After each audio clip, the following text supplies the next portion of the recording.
আসসালামু আলাইকুম সবাইকে। আশা করি সবাই ভালো আছেন। সবাইকে বোটাজুতে স্বাগতম।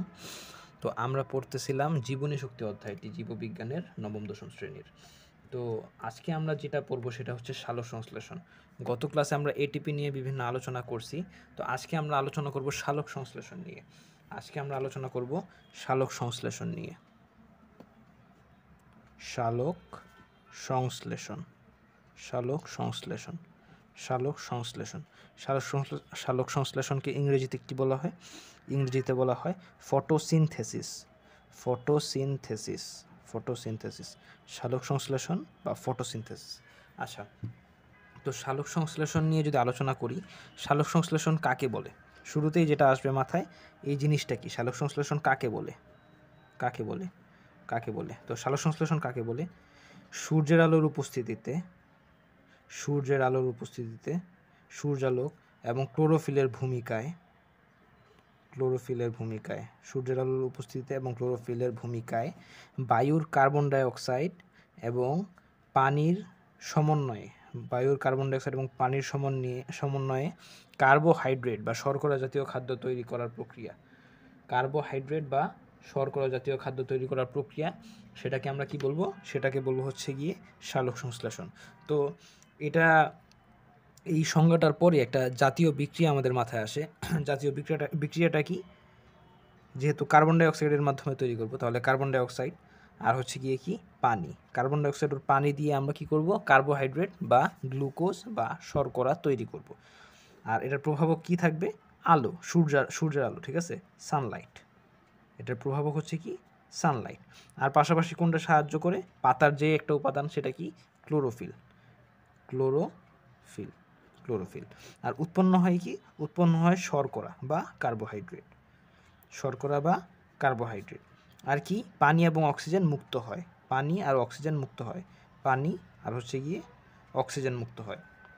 আচ্ছা, এখন কয়টা কার্বন ডাইঅক্সাইড? কার্বন ডাইঅক্সাইড কয়টা লাগে?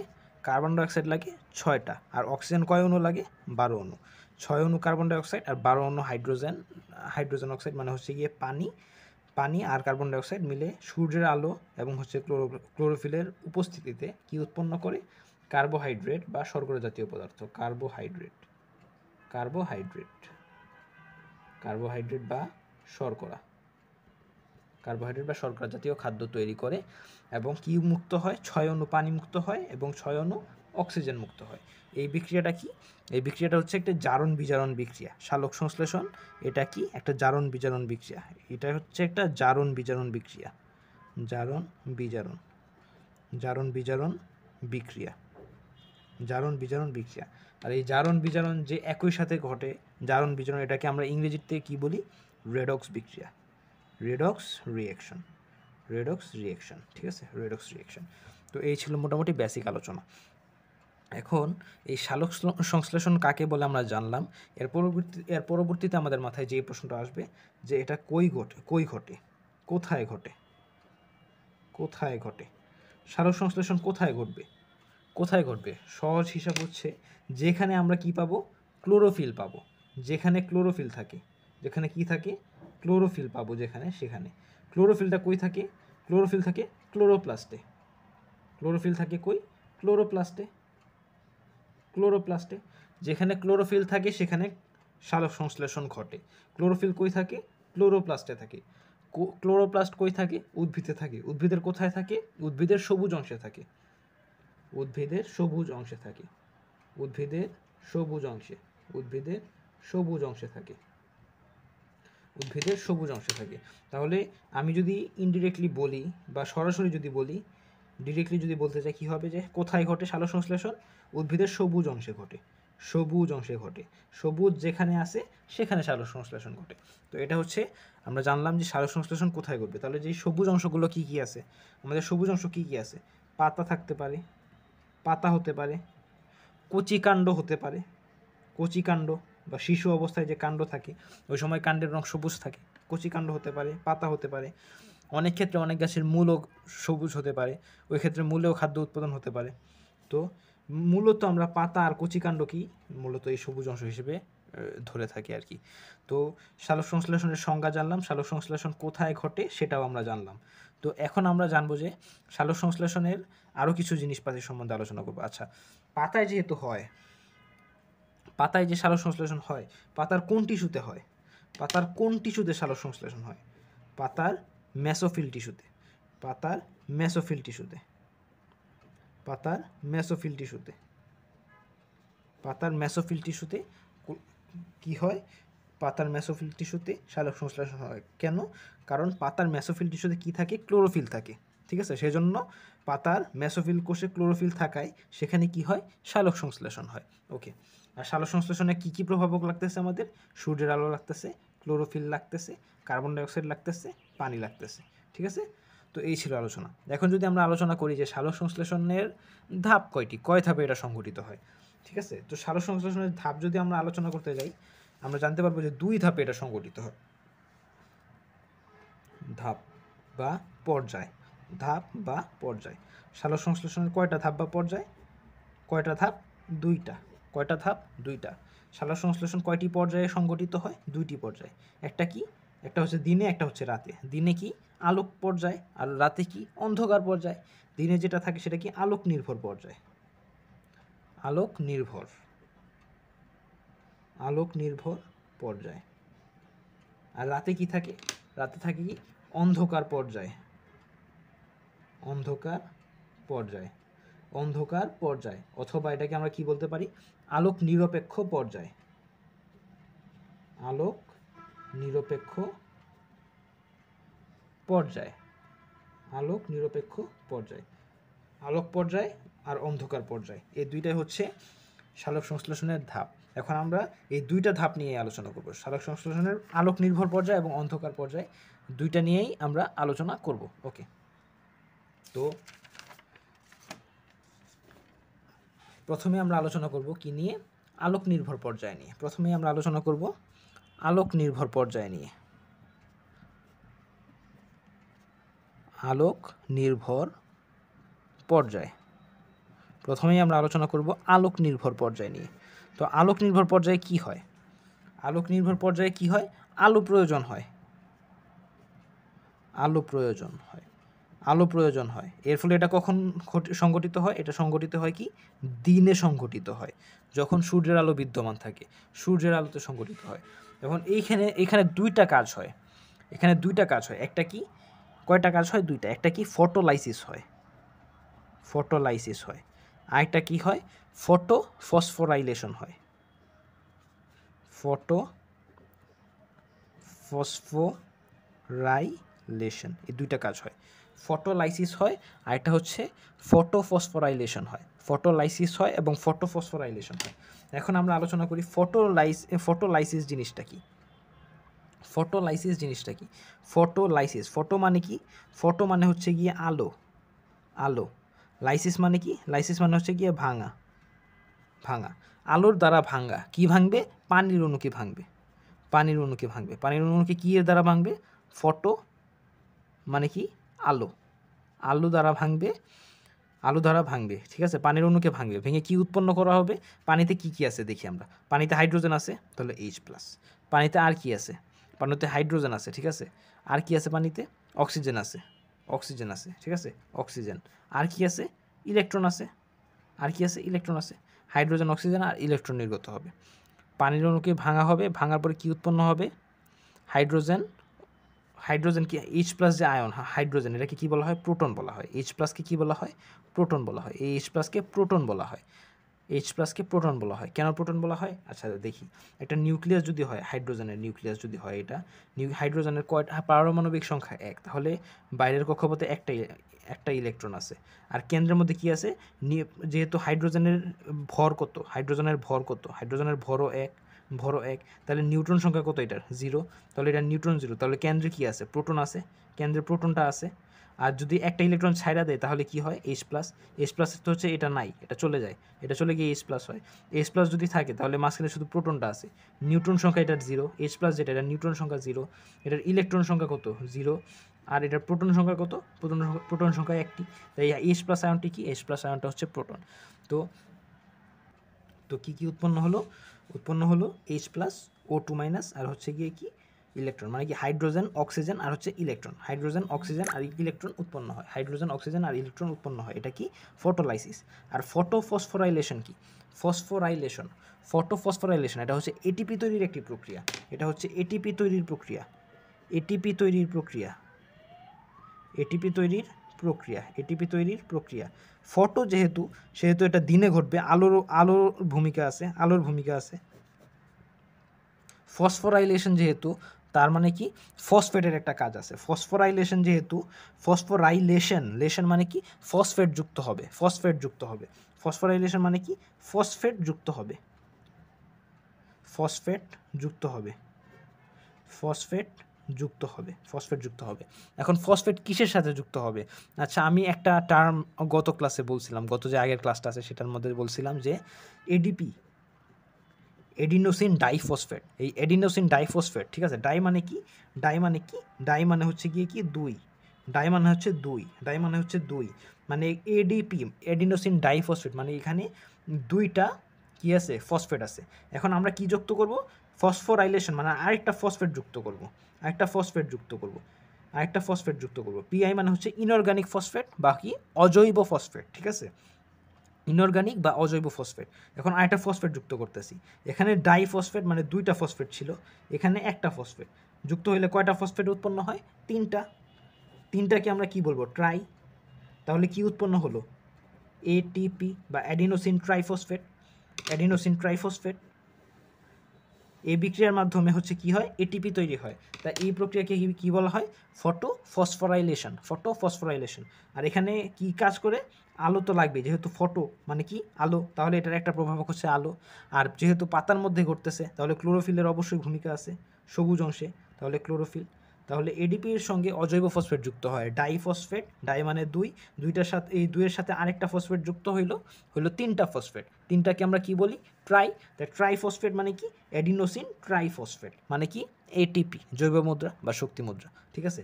তাহলে এখানে কয়টা কাজ ঘটলো, আলোক নির্ভর পর্যায়ে ফটোলাইসিস ঘটলো, পানির অণুর ভাঙন ঘটলো আর কি ফটোলাইসিস, আর ফসফোরাইলেশন বা এটিপি তৈরি হলো, এই দুইটা কাজ ঘটলো। আরেকটা কাজ এখানে ঘটে, আরেকটা কাজ ঘটে এখানে, আরেকটা কাজ ঘটে, কি হয়, এইচ প্লাস তো উৎপন্ন হয়, এটিপিও তৈরি হয়, আরেকটা কি তৈরি হয়, এনএডিপি তৈরি হয়, এনএডিপি, এনএডিপিএইচ তৈরি হয়, এনএডিপিএইচ তৈরি হয়, এনএডিপিএইচ তৈরি হয়। এনএডিপিএইচটা কি, এনএডিপিএইচটা হচ্ছে গিয়ে এটিপি তৈরির একটা মানে হচ্ছে মাধ্যম রূপ ধরা যায়, এটাকে একটা মাধ্যম রূপ। এটাকে যদি আপনি পূর্ণরূপ বলি তাহলে হবে নিকোটিনামাইড অ্যাডেনিন ডাইনিউক্লিওটাইড ফসফেট, ঠিক আছে। এখান থেকেই কিন্তু এই একটা এনএডিপিএইচ থেকে কিন্তু তিনটা এটিপি তৈরি হয়, তিনটা এটিপি তৈরি হয়। এটা যখন জারিত হয় বা NADPH প্লাস H প্লাস যখন হয়, তখন সেখান থেকে কয়টা এটিপি তৈরি হয়, তিনটা এটিপি তৈরি হয়, ঠিক আছে। তো এই NADPH প্লাস H প্লাস বা NADPH এটাও কিন্তু হচ্ছে একটা এটিপি তৈরির একটা মাধ্যম হিসেবে কাজ করতেছে। তো কী কী তৈরি হইলো, পানির অণুর ভাঙন ঘটলো, হাইড্রোজেন অক্সিজেন ইলেকট্রন তৈরি হলো, ফটোফসফোরাইলেশন ঘটলো, এর মাধ্যমে কী তৈরি হলো, এটিপি তৈরি হইলো। এরপর আরেকটা কী জিনিস তৈরি হইলো, NADPH তৈরি হইলো। এই NADPHটা কই কাজে লাগবে, আমাদের অন্ধকার পর্যায়ে কাজে লাগবে। তো আমরা আলোক নির্ভর পর্যায়ে এখানে শেষ করলাম, এখন চলুন শুরু করি আমাদের অন্ধকার পর্যায়টা। ওকে, অন্ধকার পর্যায়টা শুরু করি। এটা হচ্ছে সবচেয়ে ইন্টারেস্টিং পার্ট, হ্যাঁ, অন্ধকার পর্যায়, অন্ধকার পর্যায়, অন্ধকার পর্যায় বা আলোক নিরপেক্ষ পর্যায়, আলোক নিরপেক্ষ পর্যায়। আপনাদের বইতে এটার ব্যাখ্যাটা পুরোপুরি দেওয়া নাই, ঠিক আছে। তো আমি যতটুকু পারতেছি এখানে বিস্তারিত আলোচনা করতেছি যাতে পরীক্ষায় আনসার করতে পারেন। এখান থেকে প্রশ্ন আসে, বাট বইয়ে এটা ক্লিয়ারলি আলোচনা করা নাই, ঠিক আছে। এখান থেকে প্রশ্ন আসে, বাট এখানে ক্লিয়ারলি আলোচনা করা নাই যে ঘটনাটা কী ঘটে। তো আমরা চেষ্টা করব জানার যে ঘটনাটা কী ঘটে এখানে। এখানে আমাদের কি কি লাগবে, আমাদের আলোক নির্ভর পর্যায়ে যা যা তৈরি হয়েছিল, এটি এই যে NADPH তৈরি হয়েছিল, এরপর এটিপি তৈরি হয়েছিল, এই দুইটা আমাদের এখানে লাগবে। আলোক নির্ভর পর্যায়ে যে এই দুটো তৈরি হয়েছিল, এই দুটো আমাদের লাগবে। আলোক নির্ভর পর্যায়ে তৈরি হয়েছিল এটিপি আর NADPH, এটা আমাদের লাগবে। আর কি হবে এখানে, এখানে আমরা জানবো যে পাতাতে, উদ্ভিদের যে পাতা থাকে, হ্যাঁ, এই পাতার মধ্যে একটা জিনিস আছে, কি এটা, RUBP, এটা হচ্ছে এটা হচ্ছে গিয়ে 5 কার্বন বিশিষ্ট, 5 কার্বন বিশিষ্ট 5 কার্বন বিশিষ্ট, এটার নাম কি?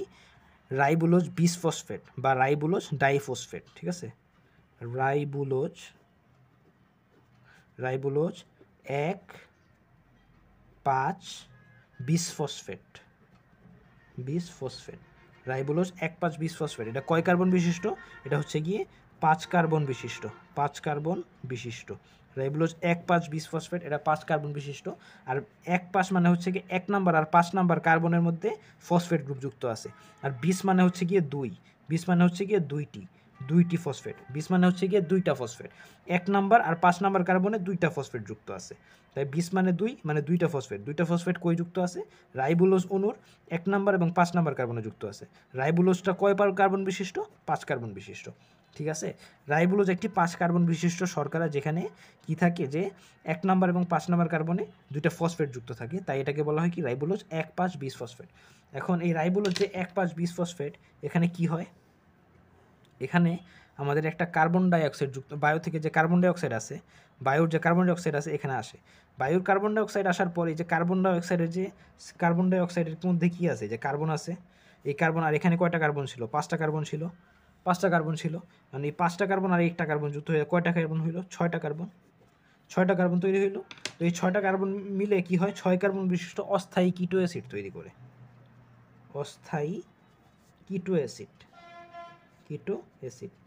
অস্থায়ী কিটো অ্যাসিডটা কয় কার্বন বিশিষ্ট? 6 কার্বন বিশিষ্ট। কি হইল? রাইবুলোজ 1,5 বিসফসফেট, এটা ছিল 5 কার্বন বিশিষ্ট। বায়ু থেকে কার্বন ডাইঅক্সাইড আসলো, সেখান থেকে একটা এই কার্বন ডাইঅক্সাইডের কার্বনটা ওই 5 কার্বনের সাথে যুক্ত হয়ে কয়টা কার্বন হইল? 6টা কার্বন। 6 কার্বন বিশিষ্ট যেটা যৌগটা তৈরি করলো, যৌগের নাম কি? অস্থায়ী কিটো অ্যাসিড। তো এই কিটো অ্যাসিডটা তো অস্থায়ী, তার মানে এটা ভেঙে যাবে। যেহেতু এটা অস্থায়ী, তাই এটা ভেঙে যাবে। ভেঙে কি তৈরি হবে?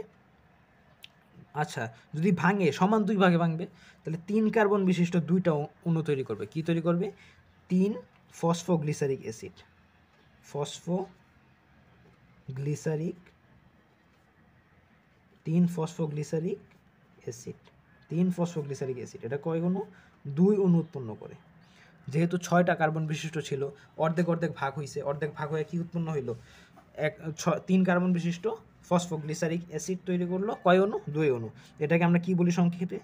3PGA, ফসফোগ্লিসারিক অ্যাসিড, 3PGA বলি এটাকে আমরা, ঠিক আছে? এখন 3 ফসফোগ্লিসারিক অ্যাসিড, এখন এটা কি করবে? এটা ক্রমাগত বিভাজন হতে থাকবে, ঠিক আছে? ক্রমাগত বিভাজন হতে থাকবে। বিভাজন হতে থাকবে মানে কি? সমানুকরণ বিক্রিয়া হবে, বা রিফরমেশন বিক্রিয়া বা সমানুকরণ বিক্রিয়া হবে, সমানুকরণ বিক্রিয়া হবে। তারপর এটা থেকে কি উৎপন্ন হবে? 3 ফসফোগ্লিসারিক অ্যাসিড যে উৎপন্ন হইলো, এখান থেকে আমাদের উৎপন্ন হবে 3 ফসফোগ্লিসারালডিহাইড অ্যাসিড। আর এটা হবে কি?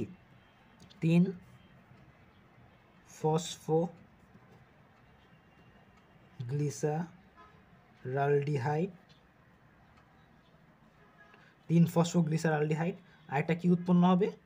আরেকটা উৎপন্ন হবে 3 dihydroxy acetone phosphate, dihydroxy acetone, dihydroxy acetone 3 phosphate, dihydroxy acetone 3 phosphate. Okay, তো 3 ফসফোগ্লিসারিক অ্যাসিডের 2টা অণু তৈরি হইল। এই 2টা অণু থেকে কি তৈরি হইল? 3 ফসফোগ্লিসারালডিহাইড অ্যাসিড একটা, আর আরেকটা হচ্ছে ডাইহাইড্রোক্সি অ্যাসিটোন 3 ফসফেট, 3 কার্বন বিশিষ্ট 2টা সমানুকরণ বিক্রিয়ার মাধ্যমে এগুলো তৈরি করলো।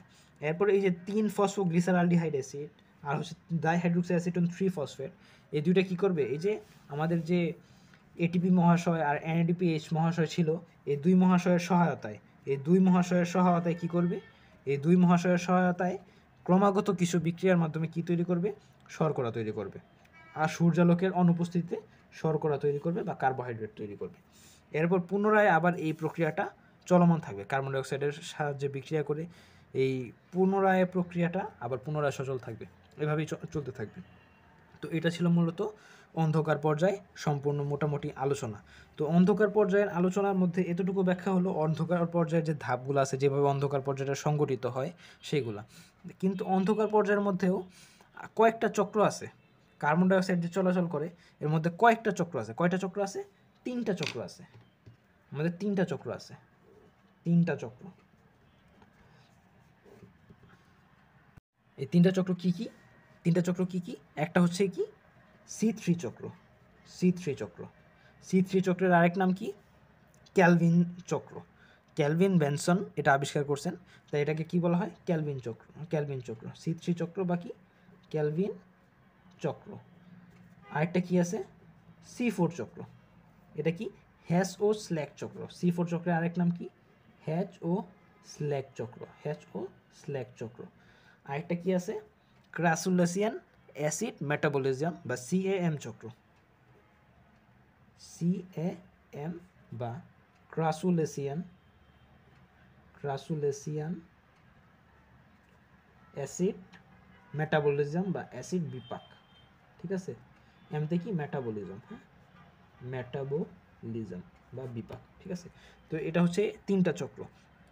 কার্বন ডাইঅক্সাইড, এই যে আলোক নিরপেক্ষ অধ্যায়ে যে কার্বন ডাইঅক্সাইডের যে 3টা গতিপথ আছে, 3টা গতিপথ আছে, চক্র মানে কি গতিপথ, 3টা গতিপথ আছে। 3টা গতিপথ কি? C3 চক্র, C3 চক্র, C4 চক্র, আর এটা হচ্ছে ক্রাসুলেসিয়ান অ্যাসিড বিপাক বা CAM চক্র বা ক্রাসুলেসিয়ান অ্যাসিড মেটাবলিজম। ঠিক আছে, এখন এই 3টা ধাপ নিয়ে আমাদের আলোচনা নাই, আমাদের আলোচনা আছে এই 2টা ধাপ নিয়ে। ক্রাসুলেসিয়ান অ্যাসিড মেটাবলিজম নিয়ে আপনাদের তেমন একটা আলোচনা নাই। উপরের ক্লাসে বা ইন্টারমিডিয়েটে উঠলে আপনারা যে আলোচনা পাবেন তা খুবই সংক্ষিপ্ত আলোচনা, খালি উদাহরণগুলো লাগে, বেশি একটা প্রশ্ন আসে না। বাট যেটা নিয়ে আলোচনা আমাদের করতে হবে সেটা কি? সেটা হচ্ছে ক্যালভিন চক্র আর হচ্ছে গিয়ে C4 চক্র। ক্যালভিন চক্র আর হচ্ছে গিয়ে কি হ্যাচো স্ল্যাক বা C4। এখন আমরা এই C3 চক্র এবং C4 চক্র যদি ভালোভাবে পড়তে চাই, আমাদের বইতে ইনফরমেশনের ঘাটতি আছে অবশ্যই। এখন আমরা একটা প্রশ্নের মাধ্যমে এটা ইজিলি পড়ব। কিভাবে? এই দুইটার পার্থক্যের মাধ্যমে। এই দুইটার পার্থক্য যদি আমরা পাশাপাশি পড়ি তাহলে দেখব যে এই দুইটার বৈশিষ্ট্য পড়া হইতেছে, এই দুইটা থেকে যে কোনো প্রশ্ন আসলে আমরা আনসার করতে পারতেছি, আর এই দুইটার পার্থক্য দিয়ে যদি বড় প্রশ্ন আসে সেটাও আমরা পারতেছি। ঠিক আছে, তো আমরা সেটাই করবো ইনশাল্লাহ। দেখি কি করা যায়। প্রথমে আমরা পড়বো কি C3 চক্র আর কি C4 চক্র, এই দুইটার কি পড়বো? পার্থক্য পড়বো। এই দুইটার আমরা কি পড়বো? পার্থক্য পড়বো। এই দুইটার আমরা পার্থক্য পড়বো। তো যদি প্রথমে আমরা আলোচনা করি C3 চক্র কি, C3 চক্র কি? এটা হচ্ছে ক্যালভিন চক্র, ক্যালভিন চক্র, ক্যালভিন চক্র। আর C4 চক্রটা কি? হ্যাচো স্ল্যাক চক্র, হ্যাচো স্ল্যাক চক্র। ক্যালভিন চক্র আর ওটা কি C4 কি? হ্যাচো স্ল্যাক চক্র। এটাকে C3 চক্র কেন, C3 চক্র কেন বলা হয়? C3 কেন বলা হয় এটাকে? কারণ এটার প্রথম স্থায়ী পদার্থ হচ্ছে গিয়ে 3 কার্বন বিশিষ্ট ফসফোগ্লিসারিক অ্যাসিড বা 3PGA। এই চক্রের প্রথম উপাদান কি? প্রথম স্থায়ী পদার্থ কি এই চক্রের? প্রথম স্থায়ী পদার্থ, স্থায়ী পদার্থ কি? 3PGA বা 3 phosphoglyceric acid, 3 phosphoglyceric acid, phosphoglyceric acid, 3 phosphoglyceric acid. আর এটাকে তাহলে C4 বলা হয় কেন? এটাকে C4 বলা হয় কারণ হচ্ছে এর প্রথম যে স্থায়ী পদার্থ, প্রথম যে স্থায়ী পদার্থ সেটা হচ্ছে 4 কার্বন বিশিষ্ট, 4 কার্বন বিশিষ্ট, 4 কার্বন বিশিষ্ট। এটা ছিল কয় কার্বন বিশিষ্ট? 3 কার্বন বিশিষ্ট। এটা কয় কার্বন বিশিষ্ট? 4 কার্বন বিশিষ্ট। সেজন্য এটাকে কী বলা হয়? C4 বলা হয়। এই 4 কার্বন বিশিষ্ট যে পদার্থ সেটার নাম কি? অক্সালো অ্যাসিটিক অ্যাসিড। 4 কার্বন বিশিষ্ট অক্সালো অ্যাসিটিক অ্যাসিড, 4 কার্বন বিশিষ্ট অক্সালো অ্যাসিটিক অ্যাসিড। 2 নম্বরে যদি আমরা আলোচনা করি, আমরা আলোচনা করব যে এই চক্রের মধ্যে কি হয়। C3 চক্রের মধ্যে শুধুমাত্র C3 চক্রটাই সংগঠিত হয়, কেবল C3 সংগঠিত হয়। কিন্তু এই C4 চক্রে C3ও সংগঠিত হয়, C4ও সংগঠিত হয়, দুইটাই সংগঠিত হয়। ঠিক আছে, এরপর আমরা আলোচনা করব কোন জাতীয় উদ্ভিদের মধ্যে C3 হয়। C3 হয় হচ্ছে গিয়ে ধান জাতীয় উদ্ভিদগুলোর মধ্যে, ধান, গম এগুলোর মধ্যে হচ্ছে গিয়ে C3 সংগঠিত হয়।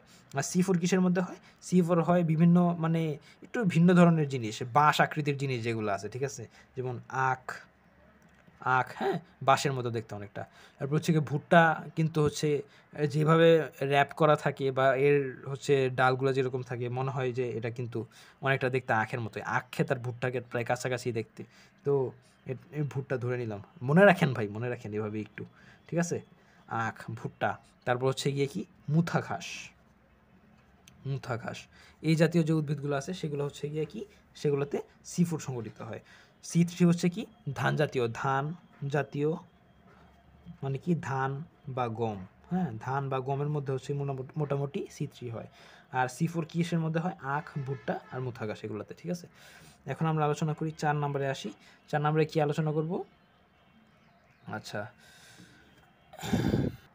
C3, 3 আর 4 এর মধ্যে কোনটা ছোট, 3 ছোট, 4 বড়, তাহলে 4 এর মধ্যে হচ্ছে উৎপাদন ক্ষমতা বেশি, আর 3 যেহেতু ছোট তাহলে উৎপাদন ক্ষমতা কম থাকবে, উৎপাদন ক্ষমতা কম, উৎপাদন ক্ষমতা C4 অপেক্ষা কম, C4 অপেক্ষা কম। আর এটার কি হবে, যেহেতু 4 মানে কি বেশি, যেহেতু 4 সংখ্যাটা বেশি তাহলে বেশি, ঠিক আছে। এরপর আমরা কি আলোচনা করব, আচ্ছা এই প্রথম কার্বন ডাইঅক্সাইডটা কে গ্রহণ করে C3 চক্রে, প্রথম CO2 গ্রহীতা কে, প্রথম CO2 গ্রহীতা। আচ্ছা আমরা যে কিছুক্ষণ আগে পড়ছিলাম যে রাইবোলোজ 1,5-বিসফসফেট কার্বন ডাইঅক্সাইড গ্রহণ করে, তো এখানে এই ক্ষেত্রেও সেটাই, প্রথমটা কি রাইবোলোজ 1,5-বিসফসফেট, রাইবোলোজ 1,5-বিসফসফেট, প্রথম কার্বন ডাইঅক্সাইড গ্রহীতা হচ্ছে রাইবোলোজ 1,5-বিসফসফেট। আর C4 উদ্ভিদের প্রথম কার্বন ডাইঅক্সাইডটা কে গ্রহণ করে, C4 উদ্ভিদের ক্ষেত্রে সেটা হচ্ছে কি ফসফোইনল পাইরুভিক অ্যাসিড, ফসফোইনল পাইরুভিক অ্যাসিড, এটাকে পিইপি বলা হয়, ঠিক আছে, পিইপি বলা হয়, এটা হচ্ছে কি ফসফোইনল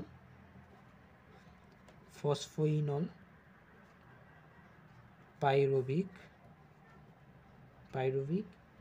অ্যাসিড, ফসফোইনল, এই যে ইতে হচ্ছে ইনল, পিতে হচ্ছে গিয়ে ফসফোইনল, আর পিতে হচ্ছে কি পাইরুভিক অ্যাসিড, ফসফোইনল পাইরুভিক অ্যাসিড, ঠিক আছে। এই C3 চক্রে কি হয়, এখানে বেশি কার্বন ডাইঅক্সাইড লাগে, কি লাগে, বেশি কার্বন ডাইঅক্সাইড লাগে। C3 হ্যাঁ দুর্বল যন্ত্রের মধ্যে হচ্ছে বেশি ইনপুট দিতে হয়, আউটপুট কম আসে, বেশি ইনপুট দিতে হয়, আউটপুট কম আসে।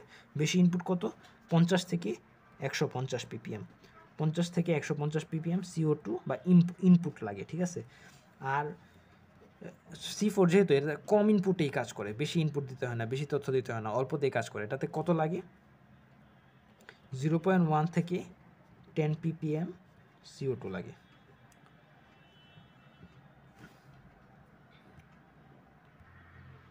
আর এই লাস্টে যেটা আলোচনা করব, এই C3 কোথায় সংগঠিত হয়, পাতায় সংগঠিত হয় অবশ্যই, পাতার কোন কোষে, কোন ক্লোরোপ্লাস্টে, মেসোফিল ক্লোরোপ্লাস্টে বা মেসোফিলে, হ্যাঁ মেসোফিল ক্লোরোপ্লাস্টে বা মেসোফিলে। আর এটা কোথায়, বান্ডলসিত ক্লোরোপ্লাস্টে। C4 কোথায়, বান্ডলসিত ক্লোরোপ্লাস্টে, বান্ডলসিত ক্লোরোপ্লাস্টে। আর C3 কোথায় হয়, মেসোফিল ক্লোরোপ্লাস্টে। আচ্ছা কি পড়লাম আমরা, C3 চক্র আর C4 চক্রের পার্থক্যর মাধ্যমে পড়লাম। এটাকে C3 কেন বলা হয় বা ক্যালভিন চক্র কেন বলা হয়, কারণ এটা আবিষ্কার করছেন কে, ক্যালভিন আর হচ্ছে বেনসন, ঠিক আছে, ক্যালভিন বেনসন এবং হচ্ছে বেশাম, এই দুজন।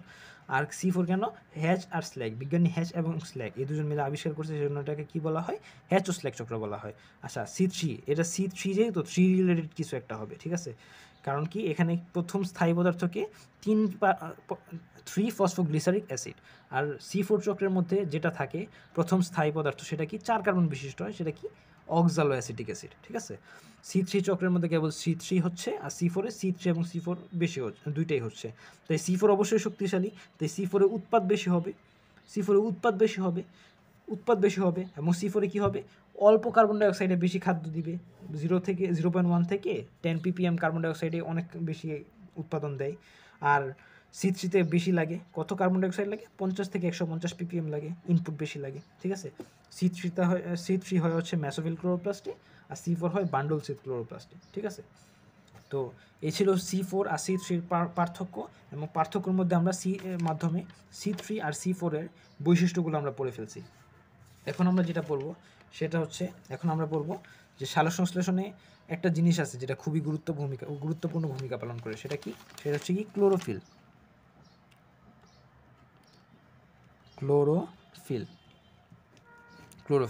আচ্ছা ক্লোরোফিল কেন গুরুত্বপূর্ণ ভূমিকা পালন করে? আচ্ছা, ক্লোরোফিল না থাকলে কি হইতো সেটা চিন্তা করি। ক্লোরোফিল যদি না থাকতো তাহলে কি আমরা সূর্যের আলো গ্রহণ করতে পারতাম? এই ক্লোরোফিলটা কি করে? সূর্যের আলো ধারণ করতে পারে, সূর্যালোক ধারণ করতে পারে। ক্লোরোফিলটা কি পারে? সূর্যালোক ধারণ করতে পারে, সূর্যালোক ধারণ করতে পারে, সূর্যালোক ধারণ করতে পারে। আচ্ছা, ক্লোরোফিল যদি না থাকে তাহলে ক্লোরোপ্লাস্ট যেটা আছে সেটার কি কোনো কাজ আছে? না। ক্লোরোফিল যদি না থাকে তাহলে কি হয়? ক্লোরোফিল যদি না থাকে তাহলে কি হয়? ক্লোরোপ্লাস্ট যে থাকে, ক্লোরোপ্লাস্ট সেটা কি নষ্ট, সেটা নষ্ট। যেটা হচ্ছে ক্লোরোফিল নাই সেই ক্লোরোপ্লাস্টের নষ্ট। মানুষের যদি হার্ট না থাকে, আমরা মানুষ, আমাদের যদি হার্ট না থাকে আমরা কি জীবিত থাকবো? না, থাকবো না। তো ক্লোরোপ্লাস্টে যদি ক্লোরোফিল না থাকে তাহলে এটা কি কোনো কাজ করবে? না, কোনো কাজ করবে না, এটা ব্রেন ডেড, শেষ, মারা যাবে। তো ক্লোরোপ্লাস্টে যদি না থাকে খাদ্য কি তৈরি হবে? তো ক্লোরোফিল অবশ্যই গুরুত্বপূর্ণ। আচ্ছা, এখন আমরা সালোক সংশ্লেষণটা কি করে? মূলত সালোক সংশ্লেষণের কাজ কি? যে কিসের কি শক্তি ধারণ করে? এটা সৌরশক্তি যেটা আছে, সালোক সংশ্লেষণের সৌরশক্তি যে আছে, সালোক সংশ্লেষণের সৌরশক্তিকে কি কোন শক্তিতে রূপান্তর করে? খাদ্য মানে কি? রাসায়নিক শক্তি, রাসায়নিক শক্তি। সৌরশক্তিকে রাসায়নিক শক্তিতে রূপান্তর করে। সালোক সংশ্লেষণের কাজই তো এটা, সৌরশক্তিকে রাসায়নিক শক্তিতে রূপান্তর করবে, ঠিক আছে? সূর্যের আলোকে ধারণ করবে এবং সেটাকে খাদ্যে বা রসায়নে রূপান্তর করবে, ঠিক আছে? তো যদি সূর্যালোক না থাকে তাহলে কি সেটা হবে? Obviously not. যদি সূর্যালোক না থাকে তাহলে সালোক সংশ্লেষণ প্রক্রিয়া বন্ধ হয়ে যাবে, আমরা আর আলহামদুলিল্লাহ খাওয়া দাওয়া আর করতে হবে না, ঠিক আছে? এখন সূর্যালোক যেহেতু লাগে, কোন আলোতে, কোন রঙের আলোতে সালোক সংশ্লেষণ ভালো হয়? 4টা আলো আছে। কি কি? লাল, নীল, কমলা, বেগুনি। লাল, নীল, কমলা, বেগুনি। রেড, ব্লু, অরেঞ্জ আর কি? ভায়োলেট বা পার্পল, ঠিক আছে? এইগুলোতে কি হয়? এগুলো হচ্ছে সালোক সংশ্লেষণ বেশি হয়। আর কত আলোর তরঙ্গ দৈর্ঘ্যের মধ্যে? আর অবশ্যই দৃশ্যমান আলোর তরঙ্গ দৈর্ঘ্যের মধ্যে, ঠিক আছে? দৃশ্যমান আলো, দৃশ্যমান আলো, দৃশ্যমান লাইট, ঠিক আছে? কত তরঙ্গ দৈর্ঘ্যের দৃশ্যমান লাইট? কত তরঙ্গ দৈর্ঘ্য? 400 ন্যানোমিটার, 400 ন্যানোমিটার থেকে 480 ন্যানোমিটার, 480 ন্যানোমিটার অথবা 680 ন্যানোমিটার। এই তিনটা ক্ষেত্রে 480, 400, 480 আর হচ্ছে 680, এই তিনটা আলোতে সালোক সংশ্লেষণ ভালো হয়। এই তিনটা তরঙ্গ দৈর্ঘ্যের আলোতে, ল্যামডা মানে হচ্ছে কি? তরঙ্গ দৈর্ঘ্য। ল্যামডা দ্বারা তরঙ্গ দৈর্ঘ্য বোঝানো হয়, তরঙ্গ দৈর্ঘ্য। এই তিনটা তরঙ্গ দৈর্ঘ্য যদি বলে কত? 400, 480 আর 680। আর যদি বলে কালার, কোন কালারের মধ্যে? লাল, নীল, কমলা, বেগুনি, এগুলোর মধ্যে সালোক সংশ্লেষণ ভালো হয়, ঠিক আছে? এখন সালোক সংশ্লেষণের বিভিন্ন প্রভাবক নিয়ে আলোচনা করা আছে, তো এই প্রভাবকগুলো কি? সেই প্রভাবকগুলো হচ্ছে কি? আলো, কার্বন ডাই অক্সাইড, তারপর কি আছে? তাপমাত্রা আছে, পাতা আছে, তারপর হচ্ছে গিয়ে কি আছে? বিভিন্ন ধরনের পদার্থ আছে, রাসায়নিক পদার্থ আছে, বাহ্যিক প্রভাবক আছে, অভ্যন্তরীণ প্রভাবক আছে। সালোক সংশ্লেষণে কত তাপমাত্রা লাগে? সালোক সংশ্লেষণের তাপমাত্রা লাগে হচ্ছে 22 থেকে 35 ডিগ্রি সেলসিয়াস, 22 ডিগ্রি সেলসিয়াস থেকে 35 ডিগ্রি সেলসিয়াস তাপমাত্রা লাগে সালোক সংশ্লেষণে, ঠিক আছে?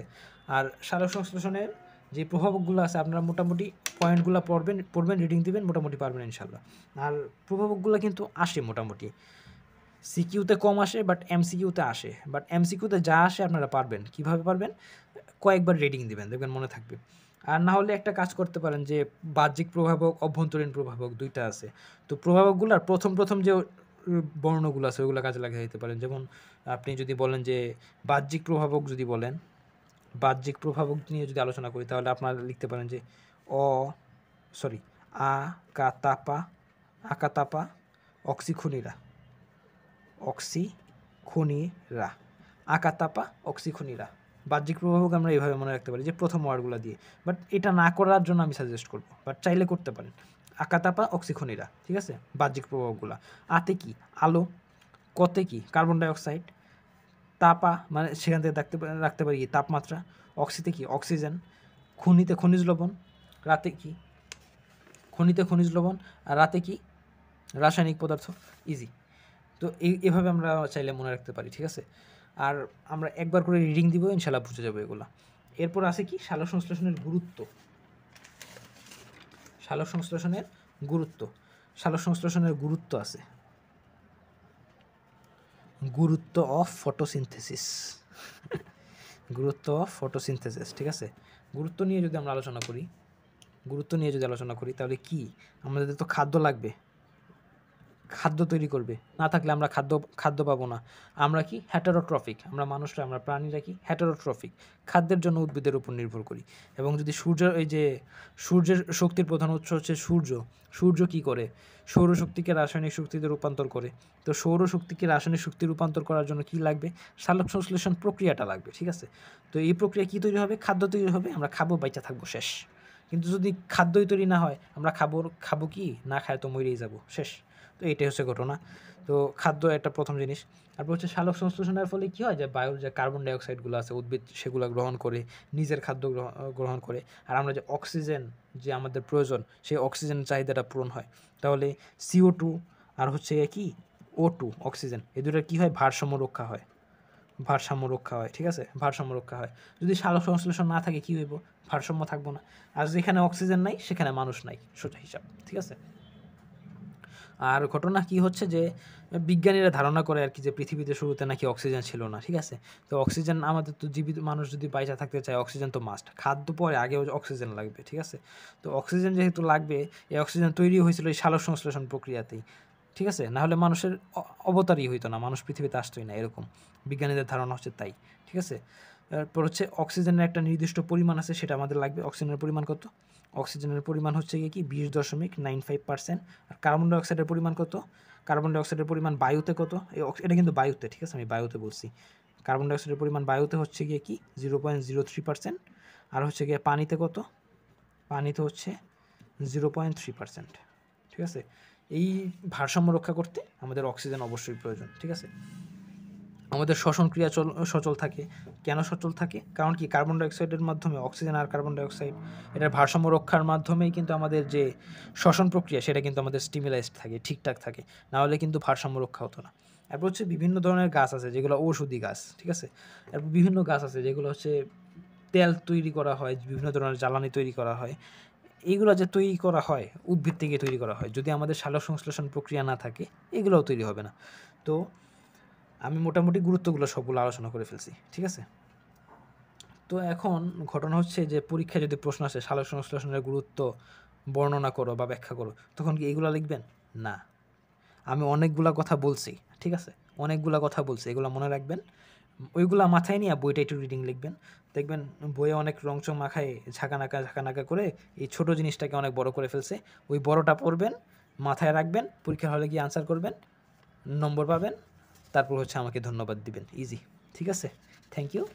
তো আরেকটা জিনিস আছে, এই সালোক সংশ্লেষণ প্রক্রিয়াকে কী বলা হয়, জৈব রাসায়নিক কারখানা বলা হয়। সালোক সংশ্লেষণকে কী বলা হয়, জৈব রাসায়নিক কারখানা বলা হয়। সালোক সংশ্লেষণ এটাকে কি বলা হয়, জৈব রাসায়নিক কারখানা, জৈব রাসায়নিক কারখানা, হ্যাঁ, জৈব রাসায়নিক কারখানা বলা হয়। তো আজকে মোটামুটি আমরা সালোক সংশ্লেষণটা পুরোটা আলোচনা করছি।